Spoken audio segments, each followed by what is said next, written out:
Hi friends, তো আজকে হঠাৎ আর্ট পেপার আর কলকা পেনটা নিয়ে বসে পড়লাম।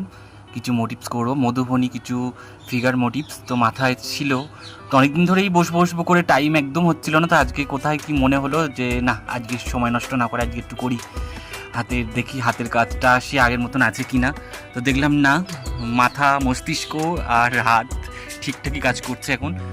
তো যাই হোক, আজকে আমি কিছু মধুবনী স্টাইলের মোটিভস, ময়ূর, পিকক, কিছু ঘোড়া, কিছু হাতির করলাম। তো তোমাদের যদি ভালো লাগে অবশ্যই লাইক কমেন্ট করো। আর যদি তোমরা এইগুলো কাজে লাগাতে চাও লাগাতে পারো। এগুলো পাঞ্জাবি কিংবা মেহেন্দি যে কোনো কাজেই লাগবে। পাঞ্জাবিতে ডিজাইন, শাড়িতে ডিজাইন কিংবা মেহেন্দি পরানোর কাজে ভীষণভাবে মানে ভালো যাবে ব্যাপারগুলো। তো আমার কিছু মাথায় ছিল জিনিসগুলো, তো আমি করে ফেললাম। হঠাৎ আজকে মনেই হলো যে করব। তা আজকে সকালবেলার থেকে ভাবছিলাম কী করব তা তাই আর্ট পেপার আর পেন, কলকা পেনটা নিয়ে বসেই পড়লাম।